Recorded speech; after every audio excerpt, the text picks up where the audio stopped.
Hello, good morning, नमस्कार। आप सभी का स्वागत है पावर ऑफ नॉलेज लीगल मेरे इस चैनल पे। आई होप सब अच्छा कर रहे होंगे, अपनी लाइफ को एंजॉय भी कर रहे होंगे, बहुत सारा अध्ययन कर रहे होंगे, है ना। और आजकल जो हम द आर्ट ऑफ लेटिंग गो कर रहे थे, उन सेशंस को भी अटेंड कर रहे होंगे, इनसे सीख रहे होंगे जो आपको अपने जीवन में विषमताएं नज़र आती हैं। जो कुछ भी आप बहुत समय से पकड़े हुए थे उसको आप जाने नहीं दे रहे थे, लेकिन अब जब इन विषयों को आप जान रहे हैं तो उसको छोड़ना भी सीख रहे हैं। लेटिंग गो का अर्थ यही होता है कि जो स्थिति है, जो समस्या है, कभी कभी जूझना उपाय नहीं होता है, उसे लेट गो करना ही उपाय होता है। तो आज जो हम टॉपिक करने जा रहे हैं वो है, हम उस चीज़ को आदर्श बना लेते हैं जिससे हम चिपके हुए हैं। जानते हैं इस पूरे टॉपिक को क्या है ये। इससे पहले एक कोट है इस चैप्टर के शुरुआत में। किसका है कोट? जॉन लेलन का ये कोट है। जॉन लेनन क्या कहते हैं, देखिए। मेरी बात है, नज़र से ओझल, दिमाग से ओझल जीवन के प्रति मेरा यही दृष्टिकोण है, इसलिए मेरे मन में अपने अतीत के किसी भी हिस्से को लेकर कोई रोमानियत नहीं है, यानी रोमांटिसिज्म नहीं है। जो है सो है, उसको एज इट इज़ एक्सेप्ट कर रहे हैं। ठीक है, आगे जानते हैं क्या है इस चैप्टर में। मनोरंजन उद्योग ने हमारे लिए अतीत को भुला देना और भी कठिन बना दिया है। इसने अतीत के साथ साथ उसे पकड़े रखने के विचार को भी रूमानी बना दिया है। अब देखिए, अब मैं इसमें एक चीज़ और ऐड करना चाहूँगी। जो आजकल सोशल मीडिया है वो भी कभी कभी, मुझे ऐसा लगता है कि आपके पास्ट को भूलने नहीं देता है। बहुत सारी मेमोरीज रहती ही हैं, है ना। फेसबुक हो गया, इंस्टाग्राम हो गया, या अदर कोई सोशल मीडिया प्लेटफॉर्म एक्स है ना। यहाँ पे तो देखिए कितनी कितनी चीज़ें, अजीब अजीब चीज़ें हो रही हैं। अभी जल्दी ही आ रहा था कि एक इंस्ट्रक्शंस एआई को दे रहे हैं, ग्रॉक करके कोई है ना। और उससे पता नहीं क्या क्या करा ले रहे हैं, किसी को नेकेड करवा दे रहे हैं, कहीं कुछ करा दे रहे हैं। पिक को ही वहाँ पे, यहाँ कोई पिक पड़ी हुई है, उसमें इंस्ट्रक्शन कर रहे हैं। हो सकता है उस इंसान ने पूरे कपड़े पहने हो और उसके इंस्ट्रक्शन दे करके कि इसको नेकेड कर दीजिए, और वैसा कुछ कर दे रहे हैं। तो ये सब देखिए डिफेक्ट्स हैं, और एक तरह से साइड इफ़ेक्ट्स आते हैं, है ना। हर एक स्थिति के प्रोज एंड कॉन्स होते हैं। तो ये सोशल मीडिया का एक तरह से ड्रॉबैक भी है। जो एआई, आर्टिफिशियल इंटेलिजेंस, जो हम बहुत ज़्यादा इसके प्रति बहुत ज़्यादा लाइट हैं, बहुत ज़्यादा इसको अपने जीवन में तरजीह दे रहे हैं, इसलिए ऐसा सब कुछ हो रहा है। ये सब चीज़ें भूलने पास्ट को नहीं दे रहा है। उदाहरण के लिए उन उपन्यासों पर विचार करें जो नायक नायिका के एक तरफा प्रेम पर केंद्रित होते हैं और अपने साथी के स्नेह के लिए तरसता या तरसती है। केवल बार बार झिड़के जाने या नज़रअंदाज किए जाने के लिए इस परिस्थिति को स्वीकार करने के बजाय नायक नायिका क्या करता है, उस पर जीत हासिल करने की कोशिश में लगा या लगी रहती है।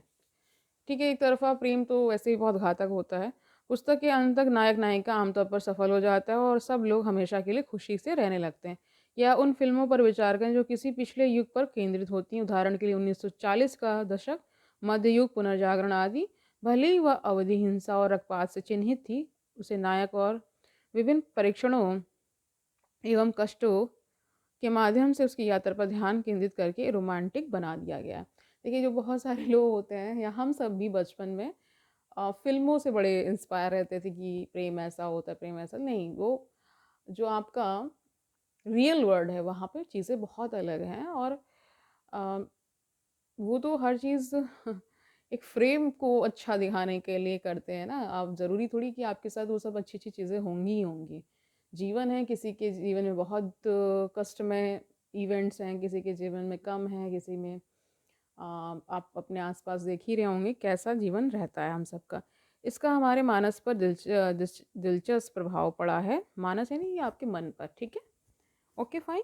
अतीत को आदर्श रूप देने वाली फिल्मों, टेलीविज़न कार्यक्रमों, पुस्तकों और संगीत के संपर्क में रहने से हमारे अंदर चीज़ों को पकड़ कर रखने की प्रवृत्ति बढ़ गई है। अपने पछतावों, निराशाओं और पीड़ादायी स्मृतियों के स्रोत को जाने देने के बजाय हम कभी कभी उनसे चिपक जाते हैं, क्योंकि हम उन्हें आदर्श मानते हैं। अब देखिए, इसमें एक उदाहरण समझ लीजिए। एक ऐसा उदाहरण हो सकता है कि कोई इंसान अपनी किसी पास्ट की बात से चिपका हुआ है कि मैंने जो किया था वो ठीक किया था, और उससे निकल नहीं पा रहा। वो निकल क्यों नहीं पा रहा? क्योंकि उसको ही वो आदर्श मान रहा है। जैसे कि कई बार दिखाते हैं, बहुत रोमांटिसाइज किया जाता है कि एक तरफा प्रेम की शक्ति तुम क्या जानो। ये सब चीज़ें चलती है ना, कि वो बहुत ज़्यादा उसको एक तरह से एक शब्द आता है हाइपरबोली, है ना, बहुत उसको बढ़ा चढ़ा कर दिखाना और बताना इस तरह से, ठीक है। ऐसा होता है। उदाहरण के लिए हम में से अधिकांश ने असफल रिश्तों के साथ एक साथ ऐसा किया है, हम यादों को संजो कर रखते हैं भले ही वे हमें दर्द देती हों, क्योंकि हम पूर्व के साथियों और उनके साथ साझा की गई परिस्थितियों को आदर्श मानते हैं। हम रिश्ते के अच्छे हिस्सों को याद रखते हैं व जबकि बुरे हिस्सों को हम कम महत्व देते हैं। यह एक कारण है कि हम में से कुछ लोग विषाक्त संबंधों में लौट जाते हैं। विषाक्त आप समझ रहे हैं, टॉक्सिक रिलेशनशिप। तो मैंने पहले भी बताया और इन सेशंस को करते हुए जब से हमने the art of letting go start किया था, इसमें ये शब्द, ये लाइंस बार बार आई हैं कि हम बहुत बार अपने ऐसे रिश्तों यानी टॉक्सिक रिलेशनशिप से बाहर नहीं निकल पाते हैं ना, वही बात कह रहे हैं। यह एक कारण है कि हम में से कुछ लोग विषाक्त संबंधों में लौट जाते हैं। अपने पूर्व साथियों का हमारा आदर्शीकरण हमें इस रिश्ते की गहरी विषाक्तता को भूल जाने का कारण बनता है। हम अतीत के अन्य पहलुओं के साथ भी इसी प्रक्रिया से गुजरते हैं। उदाहरण के लिए हमें एक डिग्री प्राप्त करने की धारणा को आदर्श मानते हैं और इसलिए उन्नत शिक्षा को छोड़ने के अपने निर्णय को त्यागना हमारे लिए कठिन हो जाता है। देखिए, मेरे लिए तो, मैं अपने जीवन के अनुभव से कहती हूँ, मेरे लिए अगर कोई व्यक्ति बहुत इंपॉर्टेंट है तो मैं पूरी कोशिश करती हूँ कि उसको अपने जीवन में रिवाइव, अगर वो बहुत सारे प्रयासों के बाद वो ये अगर निश्चय कर चुका है कि उसको जाना ही है, तो मैं कुछ समय लेकर के अपने आप ही उसको लेट गो कर देती हूँ। हालांकि किसी भी संबंध जो भी आप बनाते हैं उसमें बहुत सारे चरण होते हैं, बहुत सारे स्टेजेस होती हैं, तब वो रिश्ता टूटता है। एकदम से तो कोई चीज़ बनती नहीं है और ना ही टूटती है। तो जो पूरे जीवन को समझ चुका होता है या उसने एटलीस्ट इतना धैर्य आ चुका है कि वो किसी दूसरे के पॉइंट ऑफ व्यू को समझने में मतलब ठीक ठाक उसका अंडरस्टैंडिंग है, तो भी व्यक्ति ना उस संबंधित व्यक्ति से ईर्ष्या करता है, ना ही उसके अंदर उस तरह के भाव रह जाते हैं। वो भी अच्छा है कि आप एक न्यूट्रल स्टेट पे आ जाएं और समझने का ये प्रयास करें कि ये जीवन है, इस जीवन के बहाव में बहुत सारी चीज़ें आनी हैं और उनका एक एक्सपायरी डेट भी निश्चित है। तो हर चीज़ की सत्यता को समझकर जब रिश्ता बनाएंगे या किसी भी सिचुएशन की एनालिसिस करेंगे तो निश्चित ही आपको बहुत ज़्यादा कष्ट होने वाला नहीं है। ठीक है, समझ गए। आगे जानते हैं, कह रहे हैं हम कुछ लक्ष्यों को हासिल करना अपना आदर समझते हैं और इसलिए उन्हें पूरा न कर पाने की निराशा को दूर करने में हमें परेशानी होती है और हम उन सभी लोगों जिन्हें हम जानते हैं से प्यार पाने का को आदर्श रूप दे देते हैं और परिणाम स्वरूप अपने बारे में दूसरों की राय को दृढ़ता से पकड़े रहते हैं, उनकी स्वीकृति या अस्वीकृति पर निर्भर रहते हैं।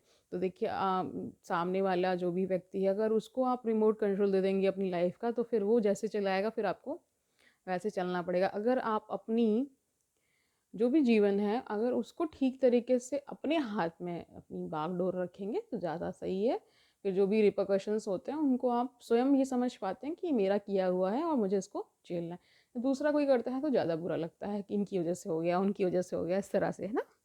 अतीत को आदर्श बनाने की यह प्रवृत्ति अनिवार्य रूप से दुख, हताशा और निराशा की ओर ले जाती है, लेकिन स्वयं को अपनी परिस्थितियों और अपने अतीत को एक यथार्थवादी दृष्टि से देखने की अनुमति देकर हम इस आदत को तोड़ सकते हैं। जब हम ऐसा करते हैं तो अतीत को एक व्यवहारिक दृष्टि से देखना, अंततः उसे जाने देना और अंत में अपने जीवन में आगे बढ़ना बहुत आसान हो जाता है।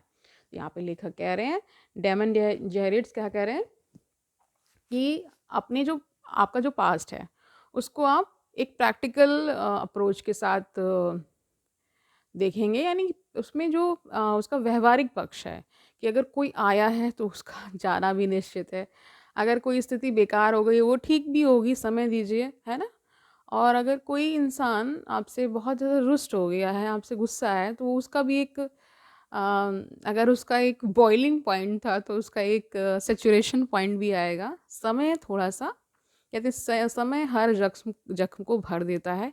एक दृष्टि में ये कहना सही है और एक दृष्टि में ये भी समझ में आता है कि हम समय के साथ जीना सीख जाते हैं।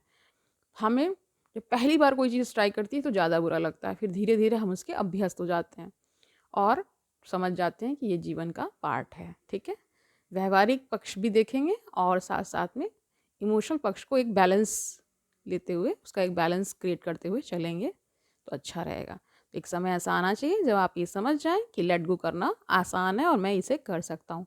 करना सीख जाएंगे, जीवन थोड़ा सा ईजी हो जाएगा। ठीक है, तो आज के लिए इतना ही रखते हैं। कल मिलते हैं, तब तक आनंद से पढ़ते रहिए, अपना बहुत सारा ख्याल रखिए। All the very best.